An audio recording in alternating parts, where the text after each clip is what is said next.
नमस्कार, देश प्रदेश देख रहे हैं आप। प्रधानमंत्री नरेंद्र मोदी आज वाराणसी में होंगे और अपने इस दौरे पर 2100 करोड़ की परियोजनाओं की सौगात वाराणसी को वो देंगे। इसमें अमूल डेयरी संयंत्र का शिलान्यास, पार्किंग और इंटीग्रेटेड सर्विलांस सिस्टम सहित अन्य कार्यों का लोकार्पण जो है वो शामिल है।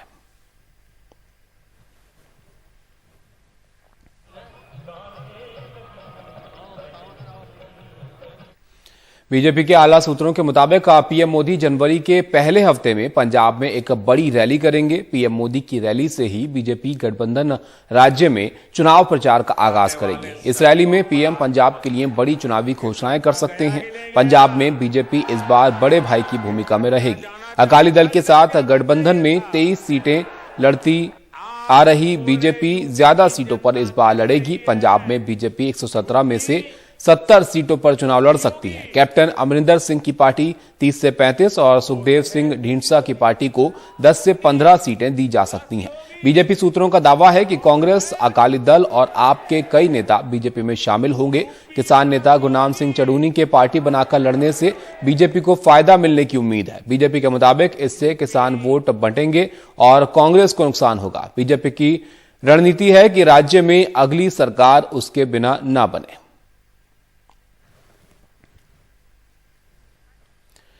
क्या उत्तराखंड के जाने माने नेता हरीश रावत फिर कांग्रेस से बगावत के मूड में है? इसका अंदाजा उनके ट्वीट से हो रहा है। उन्होंने ट्वीट करते हुए कहा कि चुनाव रूपी समुद्र में तैरना है और हाथ पांव बांधे जा रहे हैं। संगठन का ढांचा मुंह फेर कर खड़ा है। हरीश रावत यही नहीं रुके। उन्होंने कहा कि सत्ता ने कई मगरमच्छ छोड़ रखे हैं। उन्होंने लिखा है कि ऊहापोह है और नया साल शायद कोई नया रास्ता दिखा दे।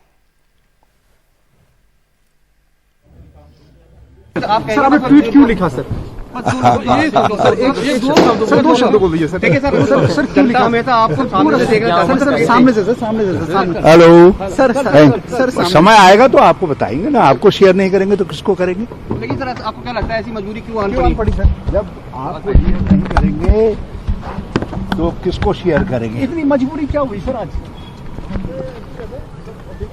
जब मगर आपको बुलाएंगे, आपसे शेयर करेंगे। आप इस समय आनंद लीजिए।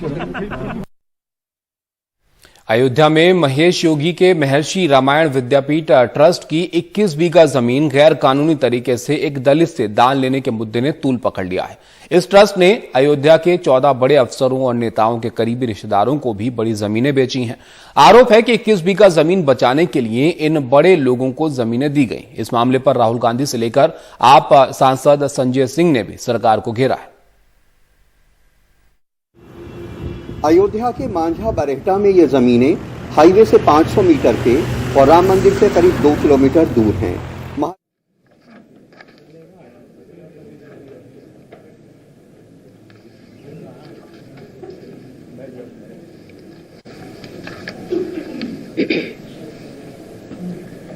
मीडिया बंधुओं, आज मैंने बीएसपी के यूपी के सभी 18 मंडलों के मुख्य इंचार्जों तथा 75 जिलों के सभी जिलाध्यक्षों की ये इकट्ठा अति महत्वपूर्ण बैठक बुलाई है।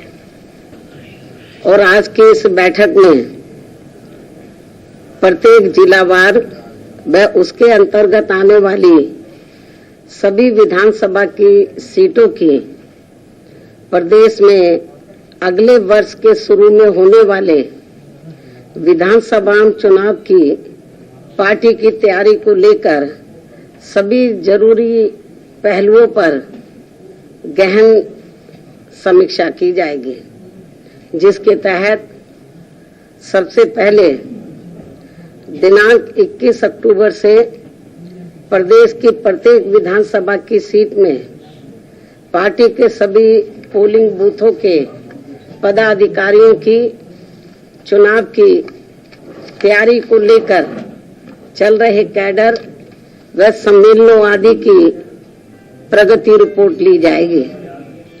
रिपोर्ट में जिले की किसी भी विधानसभा की सीट में कमी मिलने पर फिर उसे दूर करने के लिए अब इन्हें केवल 1 सप्ताह का ही समय दिया जाएगा। इस प्रकार से प्रदेश की सभी 403 विधानसभा की सीटों पर पार्टी की चुनावों की तैयारी को लेकर आज विस्तार से रिपोर्ट ली जाएगी।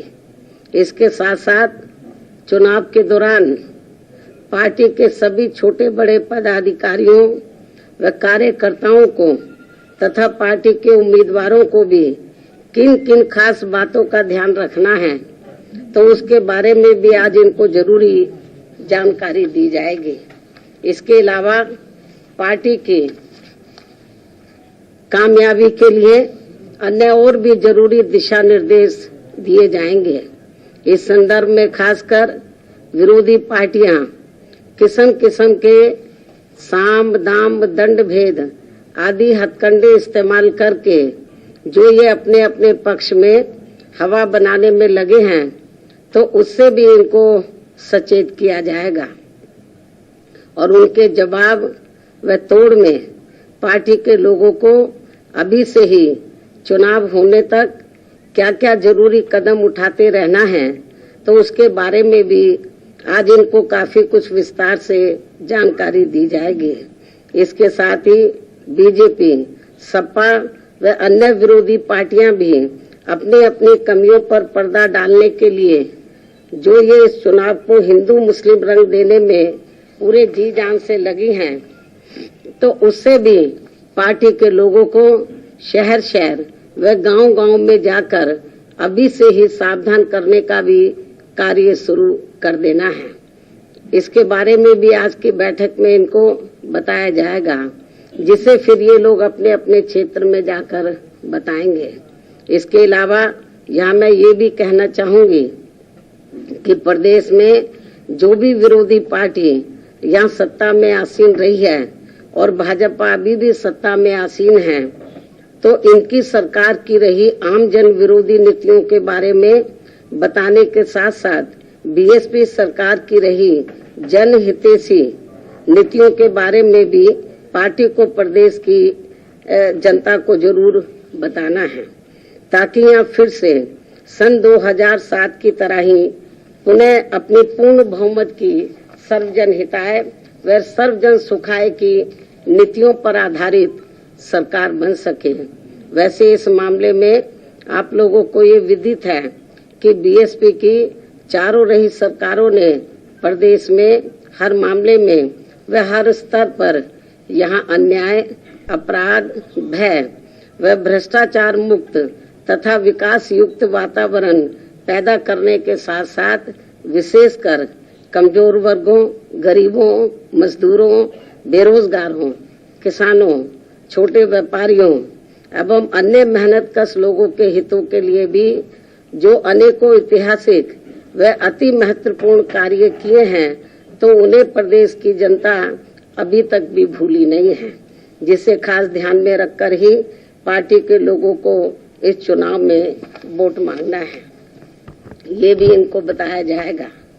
इसके साथ ही यहाँ मेरा ये भी कहना है कि यूपी की जनता ने आजादी के बाद यहाँ शुरू में काफी लंबे समय तक कांग्रेस पार्टी व बाद में सपा, बीजेपी एवं बीएसपी आदि का भी शासनकाल देखा है, लेकिन इस मामले में प्रदेश की जनता अपनी पूरी ईमानदारी से ये बताए कि इन सभी पार्टियों के शासनकाल में से किस पार्टी का हर मामले में व हर स्तर पर बेहतरीन शासनकाल रहा है। ये मैं मीडिया के माध्यम से प्रदेश की जनता से पूछना चाहती हूँ। तो फिर प्रदेश की आम जनता एवं दबी जुबान में विरोधी पार्टियों के लोग भी यही कहेंगे कि बीएसपी का ही बेहतरीन शासनकाल रहा है। इसलिए प्रदेश की जनता को अब मेरा यही कहना है कि उन्हें अपने हित व कल्याण को ध्यान में रखकर वे इस चुनाव में किसी भी भावना में न बहकर तथा इनके प्रलोभन भरे चुनावी घोषणा पत्रों आदि के भी बहकावे में न आकर, बल्कि बीएसपी के ही रहे बेहतरीन शासनकाल को फिर से यहाँ सत्ता में वापस लाना है, जिसकी इस समय प्रदेश की जनता को काफी सख्त जरूरत भी है। इसके अलावा बीजेपी का ये कहना कि इस बार चुनाव में बीजेपी 300 से ज्यादा सीटें जीतने वाली है, तो इसमें अभी कोई ज्यादा दम हमें नजर नहीं आता है। वरना फिर ये पार्टी चुनाव होने से कुछ समय पहले यहाँ आए दिन ताबड़तोड़ असंख्य घोषणाएं, शिलान्यास एवं अधकच्चे कार्यों के उद्घाटन व लोकार्पण आदि नहीं करती। साथ ही ये पार्टी अपने केंद्रीय नेताओं व केंद्र सरकार के वरिष्ठ मंत्रियों को भी अब यहाँ थोक में नहीं भेजती। इनके साथ साथ यूपी सरकार के मुख्यमंत्री एवं मंत्रियों व पार्टी के वरिष्ठ नेताओं को भी एक एक जिले में फिर कई बार नहीं जाना पड़ता, तथा न ही इनको चुनाव घोषित होने से कुछ समय पहले यहाँ प्रदेश की जनता को व छात्रों आदि को भी किस्म के लालच आदि नहीं देने पड़ते। यदि यही स्थिति हमें काफी कुछ सपा व अन्य विरोधी पार्टियों की भी देखने के लिए मिल रही है, लेकिन ये सब प्रदेश की जनता काफी अच्छी तरह से समझ रही है। इसलिए मुझे पूरा भरोसा है कि यूपी की जनता अब इनके किसी भी प्रलोभन व हथकंडे आदि के बहकावे में आसानी से आने वाली नहीं है, बल्कि इस बार बीएसपी ही जरूर सत्ता में आने वाली है।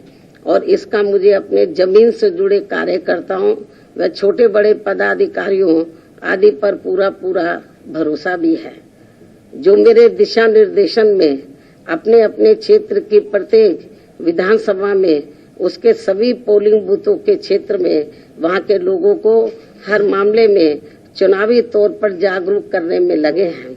वैसे भी अब प्रदेश की जनता वास्तव में यहाँ परिवर्तन चाहती है और अब वह बीएसपी को इस सत्ता में लाने का अपना काफी कुछ मन बना चुकी है।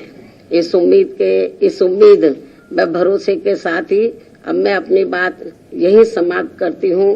धन्यवाद।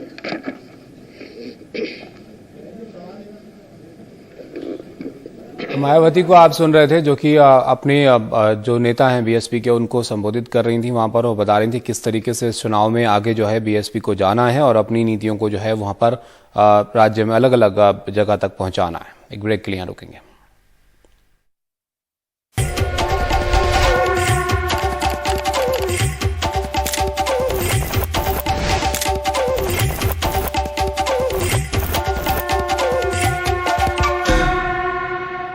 अयोध्या में महेश योगी के महर्षि रामायण विद्यापीठ ट्रस्ट की 21 बीघा जमीन गैर कानूनी तरीके से एक दलित से दान लेने के मुद्दे ने तूल पकड़ लिया है।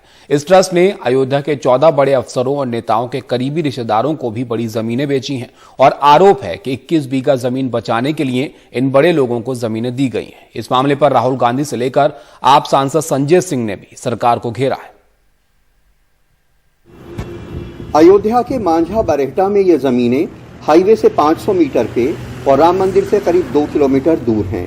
महर्षि महेश योगी के महर्षि रामायण विद्यापीठ ट्रस्ट ने यहाँ 90 के दशक में ढेरों जमीनें खरीदी, जिसमें 1 दर्जन दलितों से 21 बीघा जमीन एक दलित रोंघाई के नाम से खरीदी, क्योंकि दलित की जमीन सवर्ण के खरीदने पे रोक थी। बाद में दलित रोंघाई से वो जमीन 21 बीघा गैर रजिस्टर्ड तरीके से महर्षि ट्रस्ट के नाम दान करवा ली। ये जितनी भी ज़मीनें यहाँ आपको दिख रही हैं सब महर्षि विद्यापीठ ट्रस्ट की ज़मीन है। ये महर्षि विद्यापीठ ट्रस्ट संस्था 1992 में हमारे माझा बरहाटा में आती है और हम लोगों को कहती है आपके माझा बरहाटा में स्कूल बनवाएंगे, आपके माझा बरहाटा में अस्पताल बनवाएंगे। ये बहुत पिछड़ा इलाका था, इसलिए हम लोगों ने ज़मीन दी। हम इस समय अयोध्या के माझा बरहाटा क्षेत्र में हैं। यहाँ से राम जन्मभूमि मंदिर की दूरी बमुश्किल 2 किलोमीटर से ज़्यादा की नहीं होगी। यहाँ पे सुप्रीम कोर्ट का जब मंदिर के पक्ष में जब से फैसला आया है, उस समय से अब तक जमीनों का रेट लगभग 20% से ज़्यादा बढ़ चुका है। इस जमीन की डील में पेच ये आया कि रोंघाई के नाम से जो जमीन खरीदी गई वो तो दुरुस्त थी, लेकिन कानूनन दलित को अपनी जमीन किसी सवर्ण संस्था को दान करने के लिए डीएम की इजाजत की जरूरत है और उस पर दान लेने वाली संस्था को स्टैंप ड्यूटी देनी थी, लेकिन डीएम की इजाजत के बिना ये गैर रजिस्टर्ड दान लिया गया। 1992 में महर्षि ट्रस्ट ने 21 बीघा जमीन रोंघाई के नाम से 6,38,000 में खरीदी। 3 जून 1996 में रोंघाई ने गैर रजिस्टर्ड डोनेशन डीड से महर्षि ट्रस्ट को दान कर दी। 18 सितंबर 2019 को गांववासी माधव ने राजस्व परिषद में गैर कानूनी दान की शिकायत की। 1 फरवरी 2020 को जांच कमेटी ने महर्षि ट्रस्ट को जमीन दान को गैर कानूनी पाया। 1 अक्टूबर 2020 को डीएम अनुज झा ने भी महर्षि ट्रस्ट को जमीन दान को गैर कानूनी बताया। 18 मार्च 2021 को कमिश्नर ने भी महर्षि ट्रस्ट के जमीन दान को गैर कानूनी बताया। अगस्त 2021 में असिस्टेंट रिकॉर्ड ऑफिसर के यहां जमीन सरकार को देने का केस दर्ज हुआ। हम जानना चाह रहे थे कि जैसे ट्रस्ट ने कुछ जमीनें बेचा है, तो ये जमीन जो है किन लोगों ने यहाँ के बेचा है और जमीन का काम कौन कर रहा है, उनसे मुझे कुछ सवाल पूछने हैं। इसके विषय में, जमीन के विषय में जानकारी हमें तो है नहीं, और इसके विषय में आपको जानकारी करना तो दिल्ली में है, वहाँ ऑफिस है, वहाँ पे आप पता करेंगे, वहाँ पे बता सकते हैं। यहाँ पे नहीं हम कोई जानकारी। इस जमीन डील पे विपक्ष सरकार को और बीजेपी को घेर रहा है। राहुल गांधी ने ट्वीट कर इस पे तंज किया कि हिंदू सत्य के रास्ते पे चलता है, हिंदुत्ववादी धर्म की आड़ में लूटता है। इंडियन नेशनल कांग्रेस के ट्विटर हैंडल से भी ट्वीट किया गया कि मर्यादा पुरुषोत्तम श्री राम के नाम पर भाजपाई चंदा चोरी बर्दाश्त से बाहर है। भाजपा नेताओं को चंदा चोरी का जवाब भी देना होगा और हिसाब भी। आम आदमी पार्टी ने भी इस पर तीखी प्रतिक्रिया दी है। उन्होंने इस पे एक प्रेस कॉन्फ्रेंस कर इस डील में नेताओं और अफसरों के रिश्तेदारों को सस्ती जमीन देने पे सवाल उठाए। राम मंदिर के इलाके में, राम जन्मभूमि क्षेत्र के 5 किलोमीटर के एरिया में किस प्रकार से तमाम अधिकारियों ने, भारतीय जनता पार्टी के विधायकों ने, उनके रिश्तेदारों ने, उनके मेयर ने जमीनें खरीदी हैं। दलितों की जमीन दान में लेकर एक ट्रस्ट ने इन तमाम अधिकारियों और विधायकों और मंत्रियों को, नेताओं को जमीनें बेच दी, जबकि उसकी जांच चल रही है। सीधा सीधा कॉन्फ्लिक्ट ऑफ इंटरेस्ट है, सीधा सीधा इसमें लेन देन का खेल है, सीधा सीधा भ्रष्टाचार मिला जुला खेल, जमीन की जालसाजी, जमीन के नाम पर धंधा और घोटाला। और मैं एक एक करके बता रहा हूं, इसमें कोई मामूली लोग शामिल नहीं है। एमपी अग्रवाल जो अयोध्या के कमिश्नर रहे, उनके ससुर ने 2530 स्क्वायर मीटर और उनके साले आनंदवर्धन ने 12,060 स्क्वायर मीटर एक जमीन खरीदी, जिसमें उनकी पत्नी अपने पिता के साथ बनाई गई एक कंपनी की पार्टनर भी हैं। ये तो अयोध्या के डीएम और कमिश्नर की जांच से भी साबित हो गया है कि ट्रस्ट ने 21 बीघा जमीन एक दलित से गैर कानूनी ढंग से दान में ले ली है। लेकिन अयोध्या के 14 अफसरों और नेताओं के करीबी रिश्तेदारों के उसी ट्रस्ट से सस्ती जमीन खरीदने को क्या महज इत्तेफाक माना जा सकता है? ये तो जांच से ही पता चलेगा। अयोध्या में प्रमोद श्रीवास्तव और लखनऊ में कैमरामैन विनीत कुमार वर्मा के साथ कमाल खान, एनडीटीवी इंडिया।